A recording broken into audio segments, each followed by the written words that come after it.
సిడుపులపాయకు CM Jagan చేరుకున్నారు. వైఎస్ఆర్ ఘాటు వద్ద నివాళి అర్పిస్తున్నారు. లైవ్ లో చూద్దాం. డాక్టర్ వైఎస్ రాజశేఖర రెడ్డి గారి యొక్క 12వ జ్ఞాపకార్థాన్ని పురస్కరించుకుని మనమందరము ఇక్కడ ఘనమైనటువంటి నివాళులు అర్పిస్తూ ప్రభువుని స్తుతిస్తూ దానికి స్థలానికి చేరి ఉన్నాము. కాబట్టి అందరూ తరలివంచినట్లయితే ప్రార్థనతో ప్రారంభించుకుందాం. సర్వశక్తి మిక్కిలి కృపా కనికరములు కలిగిన మా ప్రభువానికి స్తోత్రములు చెల్లిస్తూ ఉన్నాము. ఈ స్థలమందు మీ కనుదృష్టి ఉందని విశ్వసిస్తున్నాం. ప్రభువా, నీ సన్నిధి మాతో ఉంచమని ప్రాధేయపడుతూ ఉన్నాను. చేరి వచ్చిన ప్రతి ఒక్కరూ కూడా నీ కుమారుడు ప్రియతమ నేత డాక్టర్ వైఎస్ రాజశేఖర రెడ్డి గారిని జ్ఞాపకం చేసుకుంటున్నారు. నీతిమంతుని జ్ఞాపకము చేసుకునుట ఆశీర్వాదకరమని నీ లేఖనము సెలవిస్తుంది. తండ్రి, మేమందరము కూడా నిన్ను స్తుతిస్తూ జ్ఞాపకం చేసుకుంటున్నాం. మా ప్రార్థన ఆలకించండి.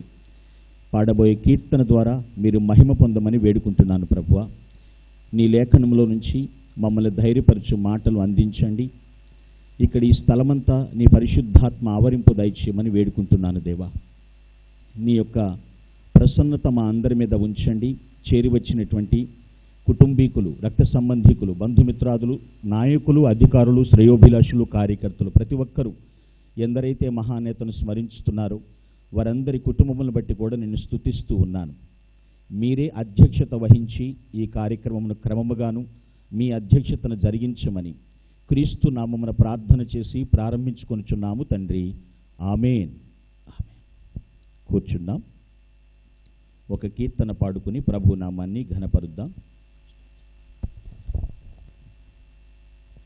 పరమ జీవము నాకు నివ్వ అనేటువంటి పాట పాడుకుని ప్రభు నామాన్ని ఘనపరుద్దాం. పరమా జీవము నాకు నివ్వా, తిరిగి లేచెను నాతో నుండా, నిరంతరము నన్ను నడిపించును, మరల వచ్చి యేసుకొని పోవును. యేసు చాలును, యేసు చాలును. ఈ సమయమైన ఈ స్థితికైనా నా జీవితములో యేసు చాలును. సాతాను శోధనలధికమైన సొమ్మసిల్లక సాగి వెళ్ళెదను. లోకము శరీరము లాగినను, లోబడక నేను వెళ్ళెదను. యేసు చాలును, యేసు చాలును.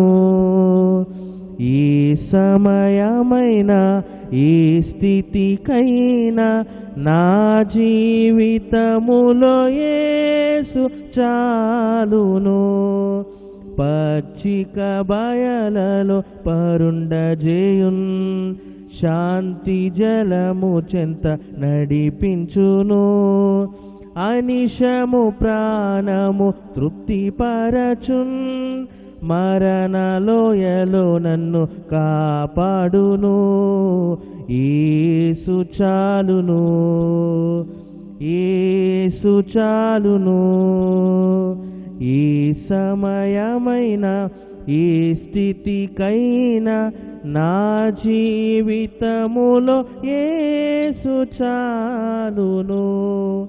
నరులెల్లరూ నన్ను విడిచినను, శరీరము కుల్లి కృషించినను, హరించినన్న ఐశ్వర్యము విరోధి వలె నన్ను విడచినను. యేసు చాలును, యేసు చాలును. ఈ సమయమైన ఈ స్థితికైనా నా జీవితములో యేసు చాలును. పరమా జీవము నాకు నివ్వా, తిరిగి లేచెను నాతో నుండా, నిరంతరము నన్ను నడిపించును. మరల వచ్చి యేసు కొనిపోవును. నిరంతరము నన్ను నడిపించును. మరల వచ్చి యేసు కొనిపోవును. యేసు చాలును, యేసు చాలును. ఈ సమయమైన ఈ స్థితికైనా నా జీవితములో యేసు చాలును. మంచిది. పాడిన కీర్తన ద్వారా ప్రభువుకి మహిమ కలుగునుగాక. దేవుని వాక్య భాగాన్ని చదువుకుందాం. కీర్తనల గ్రంథము 112వ కీర్తన మొదటి 3 వచనాలు చదువుకుందాం. సామ్స్ 112 ఫస్ట్ 3 వర్సెస్ అండి. యెహోవాను స్తుతించుడి, యెహోవా యందు భయభక్తులు గలవాడు, ఆయన ఆజ్ఞలను బట్టి అధికముగా ఆనందించువాడు ధన్యుడు. వాని సంతతి వారు భూమి మీద బలవంతులగుదురు. యథార్థవంతుల వంశపు వారు దీవింపబడుదురు. కలిమియు సంపదయు వాని ఇంట ఉండును, వాని నీతి నిత్యము నిలుచును. ప్రభునందు ప్రియులారా, ఈ యొక్క శుభ సమయంలో ప్రియతమ నాయకులు వైఎస్ రాజశేఖర రెడ్డి గారిని జ్ఞాపకం చేసుకుంటూ ఘనమైన నివాళి అర్పించడానికి చేరివచ్చిన మీ అందరికీ హృదయపూర్వక వందనములు తెలియచేస్తూ సాదరమైన స్వాగతాన్ని కూడా అందిస్తూ ఉన్నాను.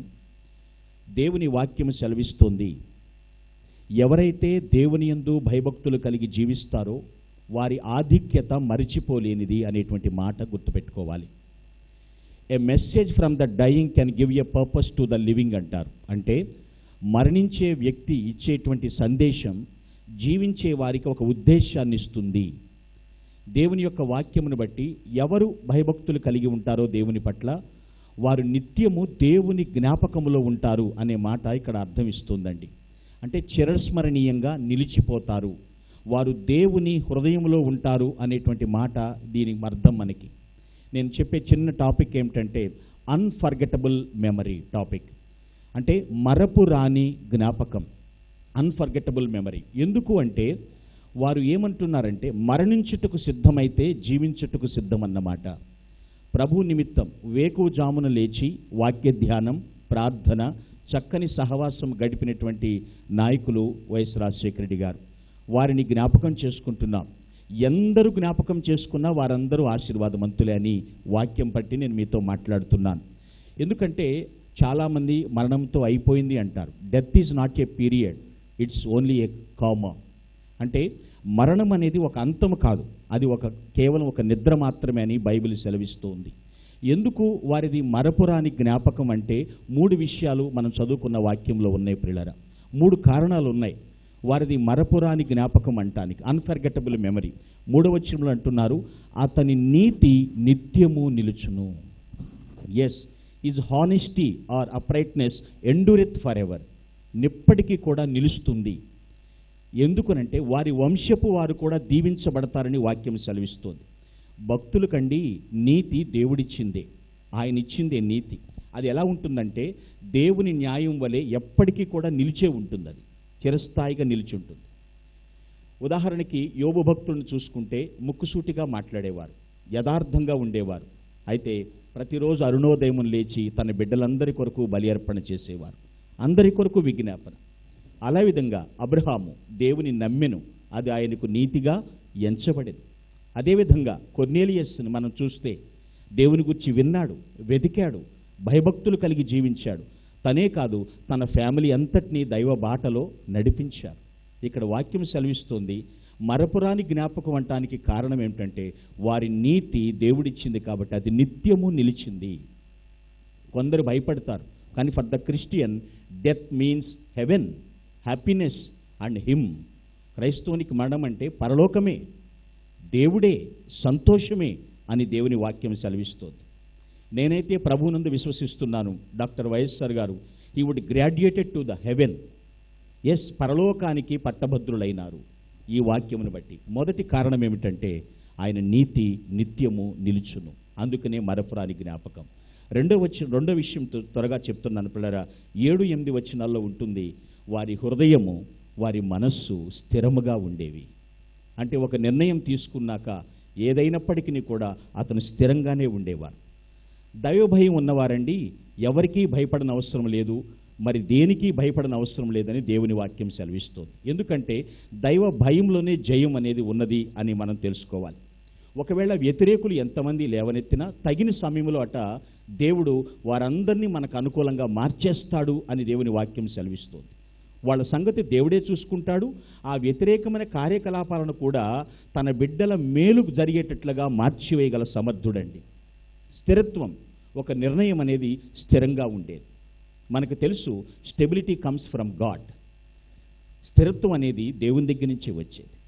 He has promised stability to us, but he wants fear, because lord is our great stabilising force అండి. ఆయన మనకు స్థిరత్వాన్ని ఇచ్చేటువంటి దేవుడు. ఫర్ ఎగ్జాంపుల్, నమ్మకం ఎలా ఉంటుందంటే, సర్కస్లో ఒక కళాకారుడు పైనుంచి పక్కకి అటుకి ఇక్కడికి క్రిందకు దుముకుతూ ఉంటారు. ప్రేక్షకులందరూ కూడా ఆ కళాకారుడినే చూస్తూ ఉంటారు, ఎలా దూకుతున్నాడు. కానీ ఆ కళాకారుడు మాత్రము ప్రేక్షకుల వైపు చూడడండి. నేను దూకుతున్నాను, నన్ను పట్టుకునే వ్యక్తి రెడీగా ఉన్నాడు కదా అని అతని వైపు చూస్తాడు. అదే నమ్మకం. ఆ నమ్మకంతోనే దూకుతూ ఉంటాడు. దేవుని యందు భయభక్తులు కలిగి జీవించిన వారు అదేవిధంగా వారి జీవితం స్థిరంగా ఉంటుందండి. భయపడరు, సంతోషంగా ధైర్యంగా ఉంటారు. ఎందుకంటే మన కాలగతులు దేవుని వశ్యములో ఉన్నవి, మన ప్రాణములు దేవుడు దాచి ఉంచాడు. ఈ మాటను మనం గుర్తు చేసుకుందాం.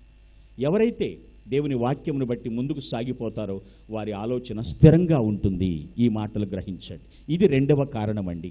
మరపురాని జ్ఞాపకం అంటానికి మొదటిది ఆయన నీతి నిత్యము నిలిచింది. రెండవది వారి హృదయం వారి మనస్సు స్థిరంగా ఉన్నాయి అన్నమాట. ఎక్కడ కూడా తటపటాయించేటువంటి స్థితిగతులు ఎప్పుడు కూడా ఆయన చూడలేదు. కాబట్టి ఇప్పటికీ కూడా జ్ఞాపకం చేసుకుంటున్నాం. అందుకే అంటున్నాడు, వారితో అయిపోలేదు, వారి వంశపు వారు కూడా దీవింపబడుదురు అనేటువంటి మాట మనం చూస్తూ ఉన్నాం. చివరిది మూడవ కారణం 9వ వచనంలో ఉంటుంది, అతని కొమ్ము ఘనత నుండి హెచ్చింపబడెను. మొదటిది హిజ్ హానెస్టీ ఎండ్యూరిత్ ఫర్ ఎవర్. రెండవది హిజ్ హార్ట్ ఎస్టాబ్లిష్డ్. మూడవది ఏమిటంటే his horn exalted with honour. వారి కొమ్ము ఘనత నుండి హెచ్చింపబడెను. ఇక్కడ కొమ్ము అంటే అర్థం అధికారం, బలం, ప్రభావం. ఇక్కడ విజయానికి గుర్తుగా కనబడుతోంది పిల్లల. దేవుడు తన ప్రత్యేకమైన ప్రజలను ప్రత్యేకంగానే హెచ్చిస్తాడండి. హెచ్చింపు దేవుడి పైనుండి పంపిస్తాడు. దాన్ని ఎవరు తీసివేయలేరు. వారే కాదు, వారి తరతరాలు కూడా హెచ్చిస్తూనే ఉంటాడు. తన ప్రత్యేకమైన ప్రజలను ప్రత్యేకంగా హెచ్చిస్తాడు. ఎందుకనంటే మనందరికి ఒకటే ధైర్యం, క్రీస్తు ఖాళీ సమాధి మరణం మీద మనకి విజయం ఉందని గుర్తు చేస్తూ ఉంటుంది. క్రైస్ట్ ఎంప్టీ టూంబ్ అన్నమాట, ఖాళీ సమాధి. పిల్లలు ఈ మాటలు గుర్తుంచుకోవాలి. నిన్నటి గురించి ఆలోచిస్తే ముందుకు వెళ్ళలేమండి ఎప్పుడు కూడా. అందుకే జోష్ టోవెల్ అన్నటువంటి మాట, yesterday was gone, tomorrow is uncertain, but today is here, use it wisely అంటారు. నిన్న గతించిపోయింది, రేపనేది అప్రస్తుతం, ఎలా ఉంటుందో మనకు తెలియదు. ఈ రోజు మన దగ్గరుంది, దాన్ని ఖచ్చితంగా ఉపయోగించాలి. దేవుని వాక్యం అదే సెలవిస్తుంది. ఎస్, నేను కొద్ది మాటలు చెప్పి ముగించాలనుకుంటున్నాను పిల్లరా. ఈ యొక్క 3 కారణాలు వారిది మరపురాని జ్ఞాపకం, ఎప్పటికీ కూడా మరచిపోలేము. వాస్తవంగా ఎవరు దేవుని మనస్సులో ఉంచుకుంటారో వారు ఎప్పటికీ కూడా ధన్యులవుతూనే ఉంటారు. అది ఎటువంటి సర్క్యుమిస్టెన్స్ అయినప్పటికీ కూడా, పరిస్థితులు. మనం శాంతి పొందాలన్నా అదొక్కటే మార్గం, శక్తి పొందాలన్నా కూడా అదొక్కటే మార్గం, జయం పొందాలన్నా కూడా అదొక్కటే మార్గం. ప్రియులారా, ప్రభువుని మనసులో ఉంచుకుని ముందుకు వెళ్ళిపోయారు. ఉదయం లేవగానే బైబిల్ చదవటం, ఒక కీర్తన చదవటం, వారి జీవితంలో ప్రార్థన చేయటం, మరలా ముగింపులో ఒక కీర్తన చరణం పాడుకుంటాం, జీవితాలు ముందుకు వెళ్ళటం. ఇలాంటి జీవించిన వారి జీవితాలట దేవుని హృదయంలో ఉంచుకుంటాడు. వారి ఆధిక్యత మర్చిపోలేదు. వారి తరువాత తరములు, వంశములు కూడా వర్ధిల్లుతాయి అనేటువంటి మాటను మనం చదువుకున్నాం పిల్లరా. శత్రువులు ఉంటారు, ఏమన్నా కార్యాలు చేయొచ్చు. ఒక్కటి విషయంలో మనం సంతోషించాలట, ఏమిటో తెలుసా అండి? మన పేరులు జీవగ్రంథమందు వ్రాయబడి ఉన్నవి. మీ పేరులు జీవగ్రంథమందు వ్రాయబడి ఉన్నవి, దేవుని గ్రంథంలో వ్రాయబడి ఉన్నవి. అట్టి జీవితాన్ని మరి ప్రీతమ నాయకులు దేవుని యొక్క సన్నిధిలో సంతోషంగా నిద్రిస్తూ ఆత్మశాంతి ప్రసాదించబడుతున్నటువంటి మహానేత డాక్టర్ వైఎస్ రాజశేఖర రెడ్డి గారు జీవించారు. మరపురాని జ్ఞాపకంగా ఉండిపోయారు. వారి నీతి నిత్యము నిలిచింది. వారి హృదయం, వారి మనస్సు స్థిరంగా ఉండేవి. అంతేకాదు వారి కొమ్ము హెచ్చింపబడింది. అధికారముగా దేవుడు హెచ్చించాడు. అనేక మంది తండోపతండాలుగా ఆయన గురించి మాట్లాడడానికి ముందుకు వస్తున్నారు అంటే అదెంతో గొప్ప విషయం. అది దైవుని యందు భయభక్తులు కలిగిన వారి విషయమే.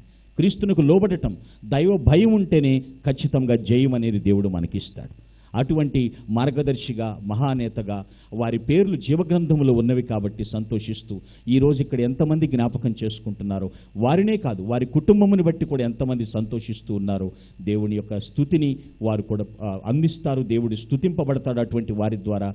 అటువంటి మహాకృప వారి యొక్క కుటుంబమునకు దేవుడు సదా అనుగ్రహించునుగాక. ఆమేన్. తలల వంచండి. కొద్ది నిమిషాలు ఆ మహానేత డాక్టర్ వైఎస్ రాజశేఖర రెడ్డి గారిని స్మరణకు తెచ్చుకుంటూ దేవుని స్తుతిస్తూ ఘనమైన నివాళులని అర్పిద్దాం. కొద్ది నిమిషములు మౌనంగా.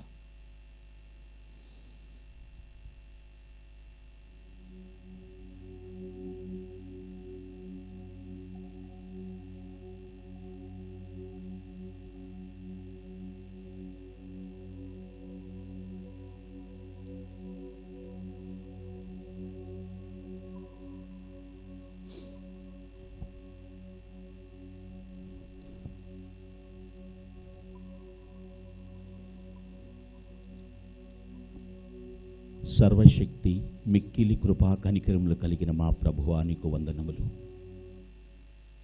ఈ దినం శుభదినం, మీరు ఏర్పాటు చేసిన సుదినం. ఈ స్థలమందు నీ సన్నిధి ఉంచినందుకు వందనములు. నీ కనుదృష్టి ఉంచి ఇక్కడ నుండే సలిపే స్తుతులు స్వీకరిస్తున్నారు. మీ ప్రియకుమారుడు మహానేత డాక్టర్ వైఎస్ రాజశేఖర రెడ్డి గారిని జ్ఞాపకం చేసుకుంటూ నిన్ను స్తుతిస్తున్న ప్రతి బిడ్డల స్తుతులు స్వీకరించమని వేడుకుంటున్నాం. ప్రభువా, ప్రార్థన ఆలకించువాడానికి స్తోత్రములు. కీర్తన ద్వారా మహిమ పొందావని నమ్ముచున్నాము తండ్రి. నాయనా, నీ లేఖనం ద్వారా మాట్లాడారు. మరపురాని జ్ఞాపకం. మీరిచ్చిన నీతి నిత్యము నిలిచింది. మీరిచ్చిన స్థిరత్వం వారి జీవితంలో నిలబడింది. వారి కొమ్మును మీరు హెచ్చించారు. బల ప్రభావాలు మీరు ఇచ్చారు. నీకు స్తోత్రములు. నాయనా, ఇక్కడ చేరి వచ్చిన కుటుంబీకులను, రక్త సంబంధీకులను, స్నేహితులను, శ్రేయోభిలాషులను, నాయకులను, అధికారులను, కార్యకర్తలను ఇక్కడ చేరి ఉన్న ప్రతి ఒక్కరూ దర్శించండి. మరి ముఖ్యంగా ప్రపంచవ్యాప్తంగా ఈ కుటుంబాన్ని ప్రేమిస్తున్న వారు అనేకులు ఉన్నారు ప్రభువా. వారి యొక్క ఆశలు కూడా తీర్చమని ప్రార్థన చేస్తూ ఉన్నాం తండ్రి. తల్లిగారు విజయమ్మ గారిని జ్ఞాపకం చేసుకునండి. పరిపూర్ణ ఆరోగ్యం, వారి యొక్క హృదయ వాంఛలు నెరవేర్చమని ప్రార్థిస్తున్నాను. దేవా స్తోత్రాలు. ప్రయాణములు, పరిచర్యలు తండ్రి, నీ వాక్య ధ్యానములన్నింటిలో కూడా మీ బలమైన హస్తం అదృశ్యంగా తోడై ఉండాలని మనవి చేస్తున్నాను. దేవా స్తోత్రాలు. నీ కాపుదలను అనుగ్రహించండి. ప్రియతమ నాయకులు ప్రభువా, మా ముఖ్యమంత్రి వర్యులు గౌరవనీయులు శ్రీ వైఎస్ జగన్మోహన్ రెడ్డి గారి కుటుంబం విషయంలో ప్రార్థన చేస్తూ ఉన్నాం. మీరిచ్చినటువంటి అధికారమును, ఘనతను బట్టి స్తోత్రములు చెల్లిస్తున్నాను ప్రభువా. ప్రతిదినము ప్రారంభం వేకోజామును మొదలుకొని ప్రగలంతా దినచర్య అంతట్లో రాత్రి మరలా పడక మీదకు వెళ్ళు వరకు ఎప్పటికప్పుడు మీ వివేచన ప్రసాదిస్తున్నారు. నీకు వందనాలు, స్తోత్రాలు చెల్లిస్తున్నాను. అనుదిన ప్రయాణాల్లో, అనుదిన కార్యక్రమాల్లో కూడా ప్రభువా, నీ బిడ్డకు అమితమైనటువంటి జ్ఞానముతో నింపి ప్రభువా తండ్రి, నీ కృపతో ఆ బిడ్డ వర్ధిల్లునట్లుగా సహాయం చేయమని ప్రార్థన చేస్తున్నాను తండ్రి. నాయనా, అందరూ కూడా చక్కని సుపరిపాలన మేము పొందుకుంటున్నాం అనేటువంటి సంతోషముతో మునుగుతూ ప్రభువా ప్రతి క్షణము కూడా నిన్ను స్తుతిస్తున్నారు. వారి స్తుతులు స్వీకరించమని వేడుకుంటున్నాను ప్రభువా. స్తోత్రాలు. ఎక్కడ అడుగు పెట్టినప్పటికీ కూడా మీ బలమైన హస్తంతో ఆ బిడ్డను చేయి పట్టుకుని నడిపించమని వేడుకుంటున్నాను ప్రభువా. నాయనా, నీకు స్తోత్రములు. నీ కుమార్తె భారతి గారిని దర్శించండి ప్రభువా తండ్రి. తన యొక్క నాయన భర్త విషయంలో, బిడ్డల విషయంలో ప్రార్థనలు చేస్తుండగా ఆ ప్రార్థనలకు ప్రతిఫలము దయచేయమని వేడుకుంటున్నాను ప్రభువా. కార్యక్రమాలన్నింటినీ కూడా ప్రభువా జయకరంగా దాన్ని జరిగించమని ప్రార్థిస్తున్నాడు. దేవా స్తోత్రములు. మరి బిడ్డలిద్దరూ హర్షాను, వర్షాను ఇద్దరిని కూడా దర్శించి ఉజ్వల భవిష్యత్తును ప్రసాదించమని ప్రార్థిస్తున్నాను తండ్రి. ఏమైనప్పటికీ రానున్న దినాల్లో తండ్రి ప్రభువా గొప్ప తండ్రి ఉన్నత స్థితిలో అనేకులకు ఉపకారం చేసే స్థాయిలో నిలబెట్టమని ప్రార్థిస్తున్నాను దేవా. స్తోత్రములు. నీ కృపకు అప్పగిస్తున్నాను నాయన. నేను ఇక్కడ ఉన్నటువంటి సహోదరి షర్మిల గారిని జ్ఞాపకం చేసుకునండి. ఆమె ప్రయాణాలు ప్రయత్నాలు సమస్తమును కూడా నీ చిత్తానుసారముగా జరిగించండి. నీ కనుసన్నల్లో నీ జ్ఞానముతో నీ కుమార్తె ముందుకు సాగునట్లు కృప చూపించండి నాయన. నీ కాపుదలు అనుగ్రహించండి. భర్త అనిల్ కుమార్ గారిని జ్ఞాపకం చేసుకోండి ప్రభువా. వారి పరిచర్య వారి ప్రణాళికలు ప్రయాణములు కూడా నీ హస్తములకు అప్పగిస్తున్నాం. సేవను దీవించి వర్ధిల్ల చేయండి. హృదయవాభిలాషలు నెరవేర్చమని ప్రార్థన చేస్తున్నాను ప్రభువానికి స్తోత్రములు. నీ కృపకు అప్పగిస్తున్నాను ప్రభువా. వారికి ఇచ్చిన బిడ్డలు రాజాబాబుని అంజలి పాపను దర్శించండి. నీ సన్నిధి కాంతి ఉదయింపచేయండి ప్రభువానికి స్తోత్రములు. మంచి ఉజ్వల భవిష్యత్తులు ఉన్నత స్థితిని అధిరోహిస్తూ అనేకులకు ఉపకారం చేసే ఉన్నత స్థాయిలో నిలబెట్టమని ప్రార్థిస్తున్నాను దేవా. స్తోత్రాలు నాయన. ప్రియుడు డాక్టర్ వైఎస్ రాజశేఖర రెడ్డి గారి యొక్క కుటుంబాన్ని మాత్రమే కాదు, వారి రక్త సంబంధికులు, వారి తోడబుట్టిన వారు ప్రతి ఒక్కరిని పేరు పేరు మీరు దర్శించండి. జార్జ్ రెడ్డి గారిని బట్టి, పెద్ద భారతమ్మ గారిని బట్టి స్తోత్రం, వారి కుటుంబాన్ని దర్శించండి ప్రభా. స్తోత్రాలు నాయన. ప్రభు వివేకానంద గారి కుటుంబాన్ని, సతీమణిని, బిడ్డల్ని మీరు జ్ఞాపకం చేసుకునండి. విమలమ్మ గారిని, వారి యొక్క కుటుంబాన్ని సమస్తమును మీరు జ్ఞాపకం చేసుకుని దీవించండి ప్రభువా. ఇదిగో తండ్రి సుధీకర్ రెడ్డి గారిని కుటుంబాన్ని మీరు బలపరచండి ప్రభువా. నేను రవీంద్రనాథ్ రెడ్డి గారి కుటుంబాన్ని మీరు బలపరచండి. ఇక్కడికి వచ్చినటువంటి రక్త సంబంధికులు ఉన్నారు, బంధువులు ఉన్నారు, ఎందరూ ఇప్పుడు ఘనమైన నివాళులు అర్పిస్తున్నారు, వారందరి కుటుంబాలను పేరు పేరున జ్ఞాపకం చేసుకుని ప్రార్థిస్తున్నాను. ఈ దినం ప్రభువా మా ముఖ్యమంత్రి వారు ఎక్కడెక్కడికి వెళుతున్నారు, ఏం పనులు చేస్తున్నారు, ప్రతి దినము కూడా ప్రభువా తండ్రి మీరు తోడుండి నడిపించి అనేకులుగా చీకటి జీవితాల్లో ఉన్న వారికి గొప్ప వెలుగునిస్తూ అనేక మంది బడుగు వర్గాలకు చేయూతనిస్తూ ప్రభువా ముందుకు సాగించే బాధ్యతనివ్వండి. ఆయన కూడా నీ మీద ఆధారపడి విశ్వాసంతో ముందుకు సాగుతున్నారు కాబట్టి నీ దయ ఎల్లప్పుడూ వారి వెన్నంటి ఉంచమని ప్రార్థిస్తున్నాను.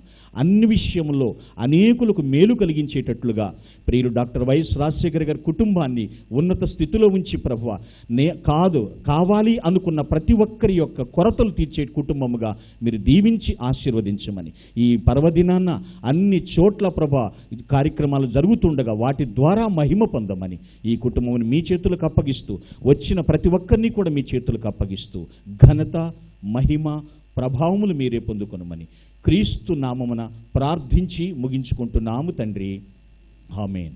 పరమ తండ్రి అయిన దేవుని ప్రేమ, ప్రభు అయినటువంటి యేసుక్రీస్తు వారి కృప మరియు పరిశుద్ధాత్మని అన్యోన్య సహవాసము, నిత్య సమాధానము కూడిన మనకు మనతోటి సకల పరిశుద్ధులకు, ప్రత్యేకముగా ప్రియులు డాక్టర్ వైఎస్ రాజశేఖర గారి కుటుంబీకులకు, ఇక్కడ చేరి వచ్చిన ప్రతి ఒక్కరికి సదా తోడై ఉండి కాపాడి నడిపించి ఆశీర్వదించును గాక. ఆమేన్. ఆమేన్. అందరికీ హృదయపూర్వక వందనములు తెలియజేస్తున్నాను.